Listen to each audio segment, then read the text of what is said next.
buenos días a todos, es un gusto estar aquí compartiendo con ustedes. Buenos días o buenas tardes o buenas noches, dependiendo del lugar de donde estén viendo esta charla, esta conferencia. En primer lugar, agradecer a los organizadores del evento que tuvieron la amabilidad de invitarme y me reconforta que que hayan tenido el interés en el tema que trato en mi último libro, que se denomina Liderar el cambio organizacional en un mundo ágil. Elegí algunos temas muy puntuales para conversar con ustedes, dado que tenemos un tiempo limitado. En particular, les voy a hablar de 3 elementos. Voy a comenzar hablándoles de principios. Los principios son fundamentales en negocios y muchas veces los desconocemos. Se habla muy poco de principios y yo tengo la sensación de que la mayor parte de los problemas que enfrentamos en los negocios tiene que ver con desconocer una serie de principios que son fundamentales. Ahora les voy a precisar al respecto. En segundo lugar, quiero dejarles marcos de trabajo, porque las realidades son complejas, no solo complicadas, complejas, en el sentido que tienen muchas partes que cambian y que interactúan entre sí. Entonces, para abordarla, necesitamos marcos de trabajo. Voy a estar dejándole algunos que a mí me han sido de utilidad, aplicándolo. Ustedes saben, a través de nuestra organización PMLA tenemos la suerte de poder trabajar con decenas de organizaciones y cientos de ejecutivos en toda Latinoamérica, desde México a Tierra del Fuego, y esto que les vamos a compartir ahora tienen que ver con marcos de trabajo que realmente hemos puesto en práctica durante muchos años y nos han dado resultados, así que esperemos que también les sean de utilidad a ustedes. En tercer lugar, quiero hablarles de procesos, ya aquí para que ayude a implementar algunas de las estrategias de cambio organizacional que quieran llevar adelante en sus organizaciones. Bueno, muy bien. Hace algunos años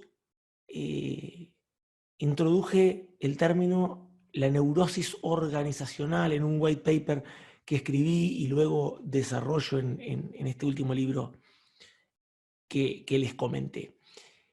Permítanme compartir con ustedes la definición de neurosis del doctor Mario Berta. Naturalmente, yo no voy a abordar el tema desde un punto de vista de la psicología o la psiquiatría, porque, digamos, no es el área de conocimiento que yo domino. Les voy a hablar desde aquello en lo que me he formado y en lo que tengo experiencia, que tiene que ver con el mundo de las organizaciones. Pero bueno, permítanme compartir con ustedes esta definición. Dice, voy a leer: déficit de aprendizaje adquirido, duradero, pero reversible en un sujeto fisiológicamente sano. Quiere decir que la neurosis es déficit de aprendizaje. Tiene que ver con aquellas organizaciones que aprendieron a no aprender. Son organizaciones que están atrapadas en un paradigma. Un paradigma es un esquema de pensamiento, pero a diferencia del resto de los esquemas de pensamiento, es un esquema de pensamiento rígido. ¿Y por qué es tan difícil romper estos paradigmas mentales, esta neurosis organizacional? Miren, por varios motivos podríamos estar todo un día hablando solo sobre este tema, y de hecho lo hacemos en algunas organizaciones. Pero permítame resaltar 2 aspectos. En primer lugar, cuanto más tiempo pasamos pensando que algo es verdad, más creemos que eso es verdad. Quiero decir, aquellas cosas en lo que pensamos frecuentemente se vuelven una inclinación de la mente, decía el Buda, y es verdad. Ortega y Gasset decía, el río hace al cauce y luego el cauce esclaviza al río, y eso es lo que nos pasa muchas veces. Esto es básicamente la respuesta que recibimos cuando queremos introducir un cambio. Nos dicen, siempre se hizo así, y entonces si tú vienes de otra industria que es diferente a la que estás trabajando actualmente, te dirán, esto funcionaba en la industria, pongamos por caso, de alimentos en la que tú estabas, pero no funciona en la industria de tecnología. Y si trabajas, si entras en la industria de la salud, te dirán, no, aquí trabajamos con gente, esto se hace diferente. Bueno, entonces vale la pena tener en cuenta esto. Cuanto más tiempo pasamos pensando que algo es verdad, más creemos que eso es verdad. Esto nos pasa hasta con las recetas, ¿no? De cocina. El asado, si estamos en el Río de la Plata o al sur de Brasil, o bueno, en tantos otros lugares, ¿no? En Paraguay, decimos, el asado se hace de esta manera, porque así me lo enseñó mi padre, porque esto nos pasa a todos. A los uruguayos nos pasa lo mismo, decimos, esto se hace de determinada. Cuanto más tiempo pasás pensando que algo es verdad, más crees que eso es verdad. El segundo punto, todos los pensamientos, todos tus pensamientos y tu atención se va a dirigir hacia aquellas cosas que se alinean con tu esquema de pensamiento. Hay una especie de sesgo de confirmación. Esto nos pasa constantemente. No sé si alguna vez te compraste un coche, un auto, un carro. Muy probablemente si tú analizas si quieres comprarte un auto de determinada marca, determinado modelo, resulta que lo empiezas a ver en la calle, tú miras para la calle y empiezas a ver que había muchos de estos autos. No, antes había los mismos, lo que pasa es que no lo tenías en tu pensamiento. Y así nos pasa con cuestiones a nivel de las organizaciones. Todo lo que vemos, todo lo que subrayamos tiene que ver con aquello que se alinea con nuestro esquema de pensamiento. Y esto hace que se tiendan a reforzar, por eso es tan difícil. Bueno, dicho esto, la pregunta es, ¿cómo se rompe un paradigma? Miren, generalmente tendemos a pensar que un paradigma, un esquema de pensamiento rígido en una organización, se rompe con planes. Entonces, y contratamos nuevos consultores, contratamos personas que trabajaron en otras organizaciones que funcionaban diferente, entonces decimos, nos tienes que ayudar a cambiar, tenemos que cambiar la cultura de la organización, hagamos un plan para cambiar. Pero miren, yo quiero decirles algo, hay un orden natural. Un paradigma mental no se rompe con un plan, los planes son fundamentales. Pero un paradigma no se rompe con un plan, se rompe con visión. Voy a ir de vuelta porque esto es importante. Un paradigma mental, una estructura de pensamiento rígida se rompe con visión, no con planes. Los planes vienen después. Hay un orden natural. Sin una visión, la cultura de tu organización va a destruir tu plan. Por eso es que estas personas que contratamos finalmente terminan siendo desplazadas muchas veces de la organización o se adaptan a la organización, un acto de supervivencia. Bien, entonces lo primero es eso. Primero, visión. Ahora, esto nos lleva a una pregunta obvia en este contexto, que es entender qué es la visión. Aquí quiero separarme un poco de todas las cosas que nosotros escribimos en términos de visión en las organizaciones y que ponemos en las paredes y en los planes. Está bien, hay que seguir haciéndolo, pero yo quiero que estemos alineados en esto. Visión es ver el final terminado antes de que esté empezado. Visión es ver el final terminado antes de que esté empezado. Un gran maestro mío me decía, Tony, nunca comiences algo antes de haberlo terminado. Y es verdad, porque primero lo tienes que terminar en tu mente. Lo que no puedes ver en el mapa no lo puedes ver en el territorio. Y muchas veces empezamos a trabajar en el territorio sin haberlo visto en el mapa. Nunca hagas nada por vista. Nunca hagas nada por vista. Vista es lo que estás viendo hoy, tu contexto, tu realidad. Tiene que funcionar con visión. Yo no estoy diciendo con esto que hay que desconocer lo que vemos. Estoy diciendo que primero hay que desarrollar la visión y no hay que limitar a la visión por la vista, que son cosas diferentes. Nunca comiences algo antes de haberlo terminado. Si nos damos cuenta de esto, podemos avanzar. Miren, les quiero presentar lo que yo denomino los 4 estadios de la visión. Sobre visión, los libros de negocios suelen hablar mucho sobre la importancia de la visión, pero poco nos dicen sobre la visión. Y yo por eso estoy profundizando tanto, porque es un elemento absolutamente fundamental. Existen 4 estadios de la visión. Los primeros 3 representan grados de lo que denomino niebla mental y el cuarto es de visión plena. Permítanme compartirlo con ustedes, si les parece bien. El primero tiene que ver con no saber cuál es tu talento, cuál es tu don. Esto equivale a no tener claridad con relación a la identidad de tu organización. Muchas empresas están en este lugar, están en este estadio, nosotros nos pasa cuando hablamos con ellas, y esto es independientemente del país. Cuando tú hablas con la gente, te dicen, y le preguntas, ¿cuál es aquella cosa que las hace únicas? ¿Dónde está la fortaleza más grande que tienen ustedes? Y las diferentes personas te van contestando cosas diferentes. Y nadie te lo puede definir con claridad. Esto es claramente estar en el estadio 1 de la visión, que es de niebla mental, muy importante.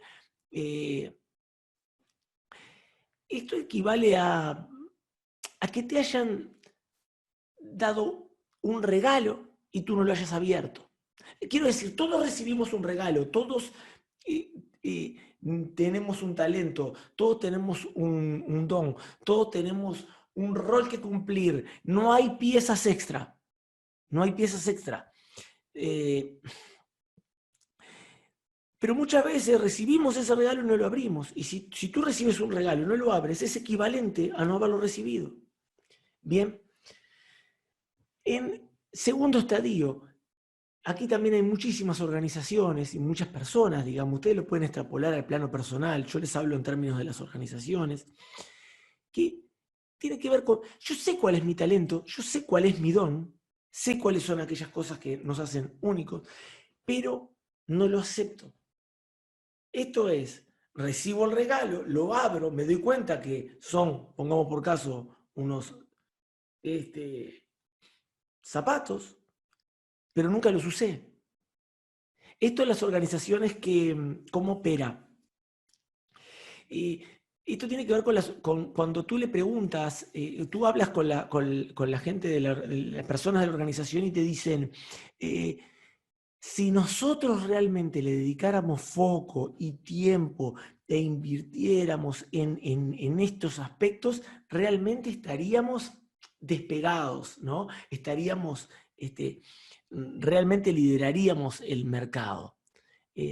También pasa a nivel personal, cuando tú ves a alguien que tiene talento, ya sea para jugar al fútbol, para determinada arte o determinada, digamos, cualquier cosa que se te ocurra, y esa persona no lo ha desarrollado, y tú dices, si se hubiese dedicado realmente a esto, lo que sería, ¿no? Eso tiene que ver con esto, con no aceptar los dones, con no aceptar los talentos.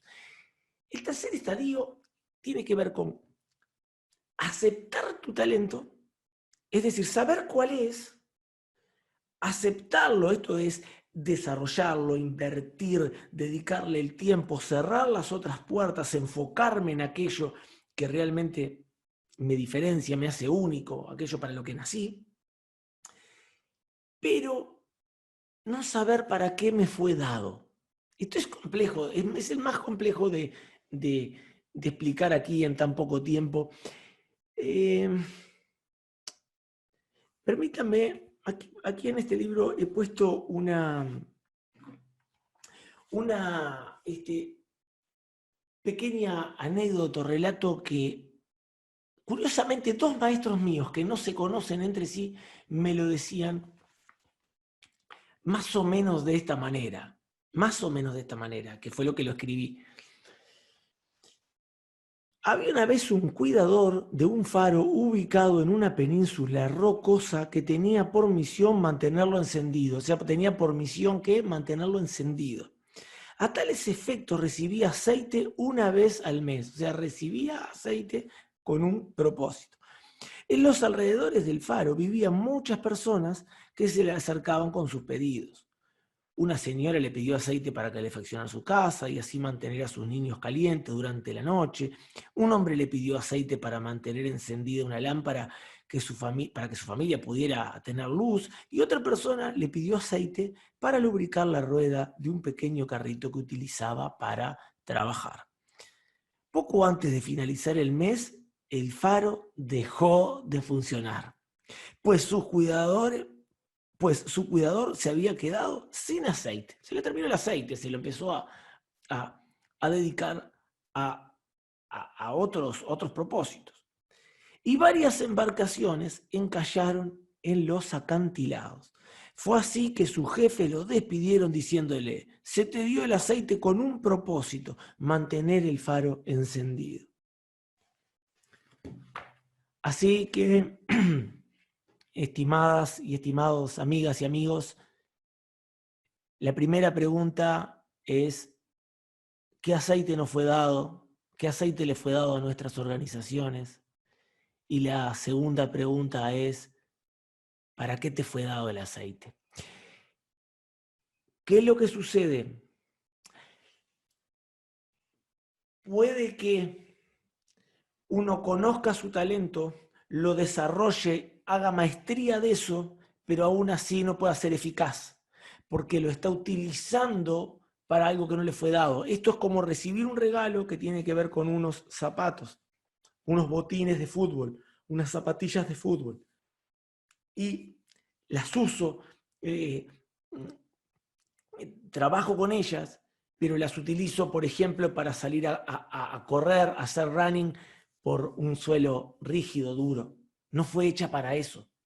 Entonces, ustedes saben que en las organizaciones que conocen cuál es su don, lo desarrollan, invierten en eso y le ponen el foco en la utilización de ese don para lo que les fue dado, son organizaciones que logran niveles de engagement tremendo con sus clientes, que toman decisiones muy precisas, que se focalizan, que por ahí no realizan cualquier tipo de producto, hacen algún tipo de producto, no sirven a todos los mercados, o tal vez lo sirven pero con spin-off diferentes, con verticales diferentes, y tienen muy claro para qué, cuál es la razón de ser de lo que están haciendo. Esas son las que están en el estadio 4, que es el estadio que yo llamo de visión. Tu talento, tu don, tu propósito va a venir derivado de tus talentos, de tus dones. O sea, tus dones te van a dar un propósito y ese propósito te va a dar una visión. La visión es ver el final terminado antes de que esté empezado. Y esa visión es la que te va a dar motivación, porque motivación quiere decir motivo para la acción. Cuando la gente en tu organización no está motivada, no necesita un motivador, necesita conectar con sus talentos para desarrollar un sentido de propósito que le dé visión. Bueno, avanzo. Les dejé algunos principios. Pasa algo con los principios. Nosotros no estamos discutiendo, por ejemplo, sobre principios como, o leyes como la ley de la gravedad.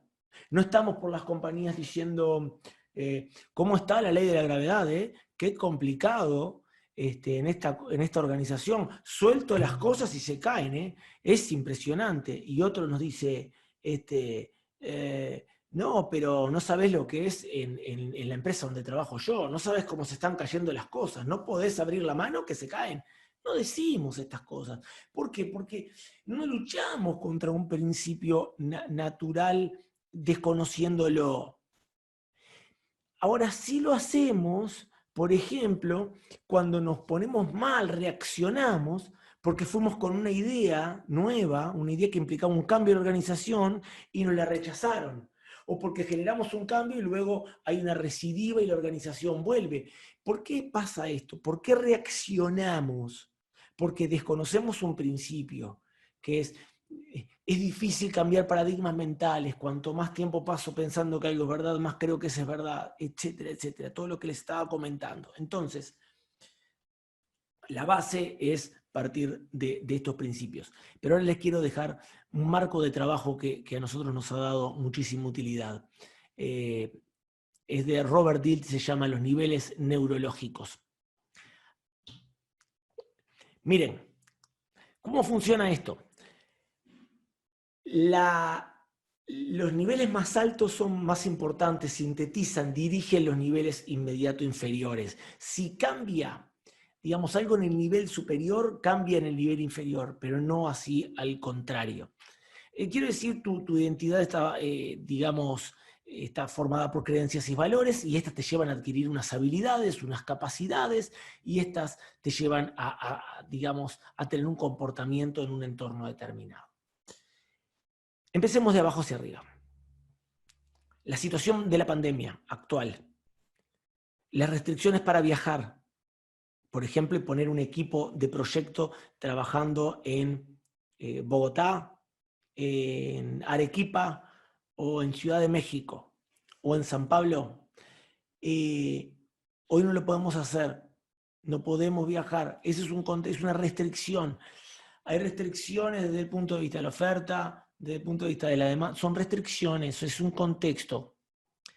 Ahora bien, uno tendería a pensar, mi comportamiento tiene que ver con el contexto. Pero seguramente conozcan muchas personas que están en industrias similares, que tienen capacidades, digamos, en términos de las posibilidades similares, ¿no es así? Y aún así, ante un mismo contexto, tienen diferentes comportamientos. ¿Por qué? ¿Por qué pasa esto? Porque tú no puedes tener un comportamiento que esté por encima de las capacidades que has desarrollado. ¿Bien? Ahora bien, muchísimas veces nos enfrentamos a las organizaciones, nos pasa constantemente a nosotros, y notamos que están teniendo un comportamiento que no es el adecuado para el contexto, para la temporada que les toca vivir. Tal vez les fue bueno en la temporada anterior, pero no lo es ahora. E identificamos problemas a nivel de sus capacidades. Entonces, enseguida lo que decimos es, necesitamos capacitación, necesitamos un curso. Desde PMLA nos hemos dado cuenta, luego de más de 10 años especializados en esto, de que cuando una organización, o mejor dicho, su gente, no ha desarrollado determinadas capacidades, lo que nos tenemos que preguntar es por qué no las desarrolló antes de generar la capacitación. Y en general, esto, ¿cómo funciona? Digamos, volvamos al tema de COVID o al ejemplo. Gestionar bien tu organización en el marco de esta crisis tiene que ver con una capacidad. Pero nadie desarrolla una capacidad o aprende algo que no valora. Ver oportunidades, priorizar y tomar decisiones va a tener que ver con tu sistema de creencias que te va a llevar a adquirir una serie de capacidades que va a impactar en tu comportamiento en el marco de un entorno. Entonces, debemos revisar nuestros sistemas de creencias y nuestras valoraciones. Si no cambiamos eso, no vamos a poder adquirir las capacidades. Es decir, probablemente uno pueda generar una capacitación y la gente pueda entender, pero no se da cuenta. Y ahí hay un paso, como decía maestro mío muy grande. Ahora bien, digamos, tus valores y tus creencias van a estar determinados por tu identidad, tu misión, tu propósito. Nunca confundas lo que haces con lo que sos. Repito, nunca confundamos lo que hacemos con lo que somos. No sos tus acciones. ¿Por qué es importante esto que te estoy diciendo en este momento? Si tú te defines en función de lo que haces y deviene una crisis, por ejemplo, que no te permite hacer más lo que hacías antes, tú vas a sentir que ya no eres más. Y eso no funciona así. Tú sigues siendo, tu organización sigue siendo. Esto lleva a una crisis de identidad y un vacío de sentido. ¿Bien? Le pasa a muchas personas, por ejemplo, cuando se jubilan, se definían como abogados, se definían como escribanos, como economistas, como programadores. Y cuando se jubilan y no pueden hacer más eso, ¿qué es lo que pasa? ¿Dejaron de ser? Bueno, no dejaron de ser, estaban definiendo mal. Y eso lleva un vacío de sentido. Dicen que la depresión es lo que sucede cuando tu pasado es más grande que tu futuro. Y muchas veces las organizaciones caen en esta especie de depresión y en este vacío de sentido por definirse en función de lo que hacen y no de lo que son. Avanzo un poco más. Al final, lo que importa es el sentido de propósito que deviene de los dones, de conectar con aquello que nos hace únicos. Muchas personas me comentan, entiendo perfectamente, pero yo no sé cuál es mi propósito, yo no sé cuáles son mis talentos, no sé cuáles son mis dones. Es muy simple. Tus dones, tus talentos están escondidos en aquellas cosas que te gustan, en aquellas cosas que te salen bien, que te funcionan, que generalmente las personas te felicitan por eso. Ahí están escondidos ahora, no solo alcanza con identificarlos, hay que desarrollarlos, ¿no? Hay que aceptarlos yendo al modelo que les presenté de los 4 estadios. Y en las organizaciones es exactamente lo mismo. Bueno, perdón, les hablé de principios, ¿no? Y les conté cómo romper paradigmas mentales, cómo opera la visión y el poder que tiene. Les hablé también del orden natural, primero la visión, luego los planes, para que reconozcan esos principios y no luchen contra ellos, sepan que están y funcionen teniéndolos en cuenta. Luego hablé de marcos de trabajo que te permitirán abordar realidades complejas para podernos situar, abordar una organización, diagnosticar qué es lo que requiere, qué es lo que necesita. Y ahora quiero presentarte el modelo de 8 pasos de Kotter, este proceso para que es de mucha utilidad para implementar los cambios. El proceso de Kotter tiene 8 pasos. Los primeros 4 tienen que ver con romper paradigmas establecidos. Los siguientes 3 tienen que ver con introducir las nuevas prácticas y el último con fijar las nuevas prácticas en la organización. Miren, el primer punto tiene que ver con establecer un sentido de urgencia. Y creo que revisemos un poco lo que pasó en el marco del COVID. Miren, en Uruguay, el 13 de marzo se confirmaron los primeros casos positivos de COVID. Hasta ese momento, las organizaciones estábamos mirando lo que estaba pasando en el mundo. Le diría que un mes antes o 2 meses antes lo veíamos como algo absolutamente lejano. Y básicamente seguíamos funcionando de la forma habitual que lo estábamos haciendo. Había información No había ¿qué? Sentido de urgencia. Entonces, que no había cambio. Cuando se diagnostican los primeros casos, el 13 de marzo, en 2-3 días pasamos a trabajar todos en forma remota. Se generaron las VPNs necesarias para las conexiones, se aumentó el ancho de banda y la conectividad en las organizaciones, se comenzaron a hacer daily meetings para tener contacto mucho, mucho más cercano, ya que no podíamos estar físicamente en el mismo lugar. Estructuradamente empezamos a hablar qué hiciste ayer, qué vas a hacer hoy, qué tenés que hacer mañana, cuáles son los impedimentos que tuviste, cómo podemos hacer para levantar esos impedimentos. Generamos comité de crisis, generamos comité ejecutivo sesionando en forma permanente, con partes diarios. Es un montón de cosas que si nos hubiéramos planteado estas cosas, nos juntábamos nosotros, ustedes y yo, y nos planteamos, todas estas cosas que se realizaron en una semana, ¿se podrían haber realizado sin este sentido de urgencia? Seguramente hubiéramos dicho, no, estos son procesos que llevan mucho tiempo, son difíciles porque implican un cambio en la cultura, no estamos preparados para hacer eso, bla, bla, bla, bla, etc.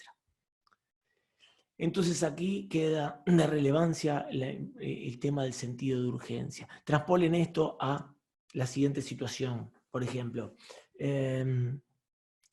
una organización que diga que está facturando muy bien, que tiene un buen gross profit, una contribución marginal adecuada, que los ejecutivos cobran sus bonos a fin de año, que todos, digamos, se mantiene en una situación muy saludable.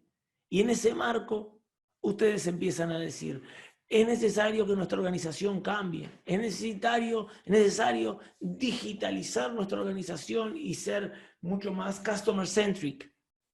Necesitamos cambiar la forma en que hacemos las cosas, porque lo que nos trajo de donde estábamos hasta acá no nos va a servir para llevarnos de acá hasta acá, porque están surgiendo nuevos players que ahora no solo son competidores de la misma industria conocidos, sino que vienen de todas las industrias. Necesitamos cambiar el discurso que más o menos se está manejando en las organizaciones hoy. Ahora bien,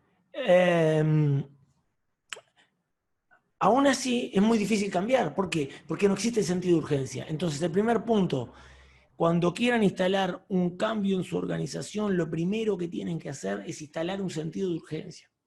Luego es importante crear una coalición que guíe el cambio. Ningún cambio en las organizaciones lo hacen 2 personas, 3 personas, 10 personas. No funciona de esta manera. No hay superhéroes. Pienso que la pandemia generó, de hecho, una coalición porque todos tuvimos ese sentido de urgencia, entonces, por lo menos lo he percibido, las personas trabajando 24/7, colaborando mucho más con el cliente interno, con los clientes externos y demás. Pero no siempre es natural esto. De hecho, cuando intentamos procesar cambios y no existe un sentido de urgencia tan grande como el que les comenté, es difícil generar esta coalición para el cambio, hay que generarla. Es importantísimo desarrollar una visión y una estrategia. Hoy les hablaba de visión al principio, pero ¿a qué me estoy refiriendo? Una visión del cambio, una visión de este cambio y una estrategia para llegar a alcanzar esa visión. Si no, las acciones pasan a ser cuestiones que están aisladas, cuestiones que, digamos, que no se unen y no generan credibilidad, ni muestran una visión holística a los equipos, ¿no?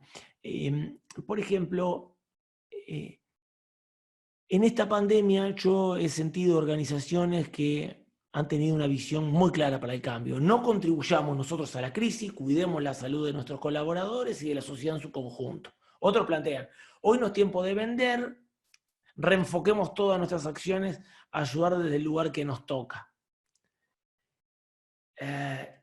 No estoy diciendo que una organización que diga eso estaba diciendo no dejemos de facturar, ¿no? No estoy diciendo eso, digamos. Seguramente en el pico de la crisis, cuando recién surgió, estas eran organizaciones que decían mantengamos lo que tenemos, pero no nos enfoquemos en sacar nuevos productos ahora digamos, o los productos que teníamos pensado antes de la pandemia, sino que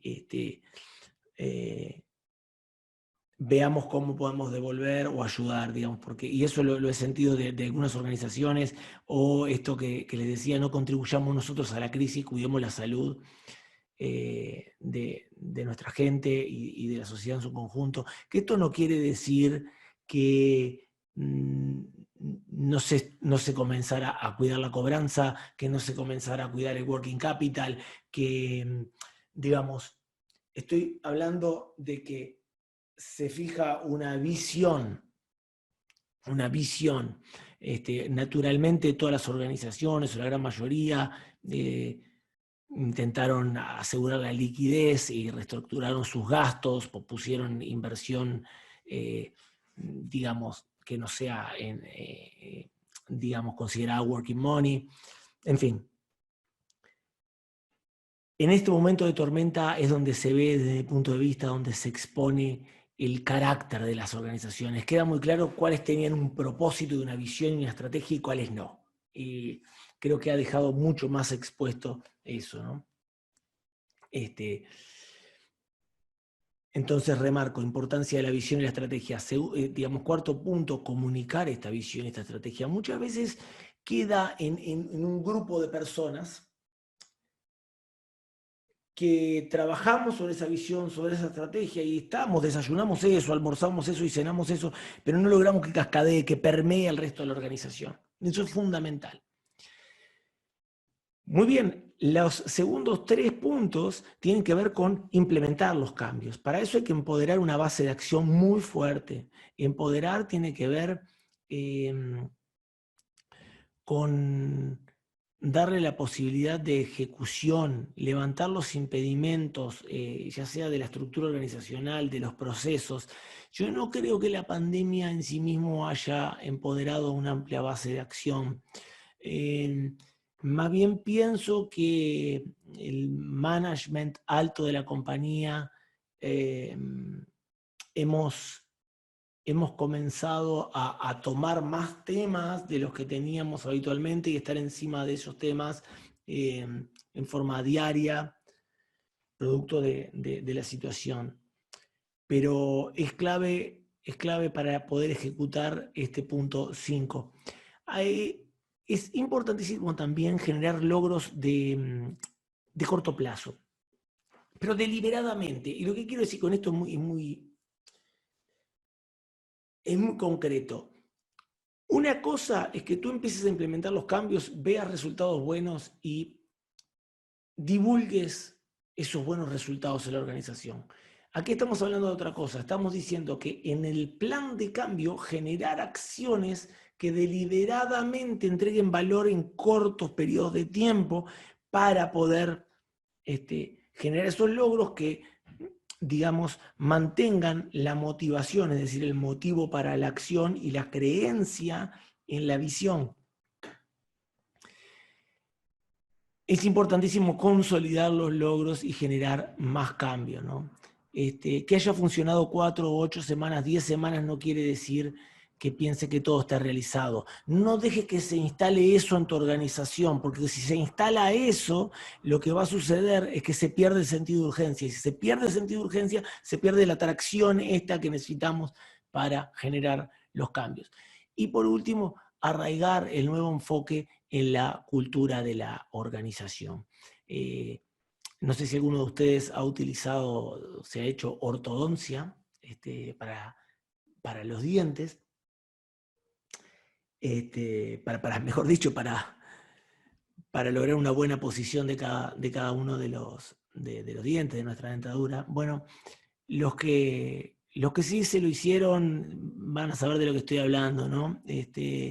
Generalmente, después cuando se termina este proceso, lo que hacen es poner una placa de contención y hasta a veces un alambre, eso lleva otro nombre técnicamente, pero por detrás de los dientes que asegura que no exista lo que es la recidiva, es decir, que vuelva a todo el lugar donde estaba. Bien, digamos, cuando tú entras a una reunión y planteas de realizar cambios importantes, probablemente mucha gente se vuelva, se motive, pero lo que pasa es lo mismo que pasa si tú tiras una pequeña piedrita a un árbol lleno de pájaros. Los pájaros salen, pero luego, cuando ya vieron que ya no pasa más nada, vuelven todos a la misma rama. Lo que hay que hacer muchas veces es romper las ramas para que no, deliberadamente no podamos volver a lo que hacíamos antes, porque la tendencia, es importante saber, es a volver a lo que hacíamos antes. Entonces, mucho foco en no festejar antes de tiempo y arraigar estos cambios en la cultura. Bueno, ¿estamos bien hasta ahora? Hemos hablado de principios, por qué nos cuesta cambiar, cómo romper paradigmas, qué es y cómo opera la visión. Hemos hablado de marcos de trabajo, digamos, que nos orientan para abordar las causas de los problemas, de adopción y cambio. También hablamos de los diferentes estadios de la visión. Y por último vimos un proceso que pueden aplicar paso a paso para, digamos, para implementar los cambios. Les comenté al comienzo que había dejado para el final la parte que para mí es tal vez la más importante y de la que menos se habla, y es la siguiente. Estimadas y estimados, ¿qué cosa no cambia cuando todo cambia? Hablamos mucho de cambio organizacional, y es cierto, y está muy bien, pero hablar de cambio implica necesariamente entender qué cosas no cambian. Yo no puedo generar cambios profundos si no entiendo qué cosas no cambian. Puede curioso, pero funciona de esta forma. Todo cambio de temporada, no cambio de tiempo, cambio de temporada, como estamos actualmente, implica romper, pero también implica recordar para poder edificar. ¿Qué es recordar? Viene de volver a pasar por el core, por la sustancia, por el corazón. Volver a pasar por lo central. ¿Qué quiere decir esto? Volver a conectar con tu esencia, con tu propósito, con tus dones, con tus talentos, con tu identidad. Desde ese lugar es que la organización debería apoyarse, apalancarse y generar los cambios. Tú necesitas, para generar cambios necesitas apalancarte, y tú te apalancas en un punto fijo. Por eso yo siempre digo, en momentos de crisis, tienes que juntarte con tu círculo íntimo dentro de la organización, puertas adentro, y volver a conectar con esa esencia que se había perdido. Los carpinteros, cuando quieren cortar un listón de este tamaño, lo que hacen es miden con su metro y cortan el primer listón. Y luego lo que hacen es cortan el siguiente contra el primer listón. Y luego tiran el segundo listón, se quedan con el primero y miden contra el primero. No tiran el primero y miden contra el segundo, porque saben que así se van a ir desviando de la medida original. Y muchas veces en las organizaciones nos pasa eso. Nos vamos desviando de a poco a un punto que terminamos desconectados con nuestra esencia, con la identidad de la organización, con aquello que nos define. Miren, imagínense la estructura de un árbol. En tormenta lo que se mueve muchísimo son las ramas. Hay frutos que se caen. Las ramas no eres tú. Tu esencia está en la raíz, que es lo que no se mueve. De la raíz surge el tronco, ese es tu carácter, ese es el carácter de la organización. y las acciones son las ramas, y de las acciones salen los frutos. Ahora bien, probablemente en las crisis muchas de tus acciones ya no se puedan seguir manteniendo, no se puedan seguir haciendo, tenemos restricciones muy fuertes, se rompen, pero la raíz sigue fija, sigue sana, y es ahí donde necesariamente tenemos que conectar, tenemos que romper ramas, pero nunca cortes el tronco ni la raíz, tienes que cortar las ramas. Muchas organizaciones dicen tenemos que cambiar y cortan su raíz, se quedan sin vacío de sentido, los relatos que tenían, la forma de cuando le van a presentar las acciones al cliente, ya no tienen un cielo, ya no tienen un propósito, ya nadie vibra con eso, no tienen pasión, no hay un relato atrás de lo que están vendiendo porque se perdió el para qué lo vendían, para qué lo hacían. Entonces es importantísimo conectar con eso, con la medida original, conectar con la raíz. Nunca construyas desde la confusión. Duda no es lo mismo que confusión. Quiero decir, si tú no conectas con la raíz, entras en confusión. Si yo no sé si voy a ir al sur o al norte, tengo confusión. No tengo duda, tengo confusión. Duda es, sé que voy hacia el sur, pero realmente, imagínense, sé que voy a ir desde Montevideo a Florianópolis en auto. Dudo si lo voy a hacer en un tramo o lo voy a hacer en 2 tramos, a qué hora voy a salir. En fin, una serie de cosas. Eso es duda, es normal. En las organizaciones dudamos, tenemos que dudar. Es natural dudar. Lo que no podemos es tener confusión. Entonces, para no tener confusión hay que conectar con los talentos. Miren, para terminar, permítanme hacerlo con una frase que puse al principio del libro y se la voy a leer. Es de Eliot y dice así: no cesaremos de explorar y el final de toda nuestra búsqueda será llegar al punto de partida y conocerlo por primera vez. Muchísimas gracias.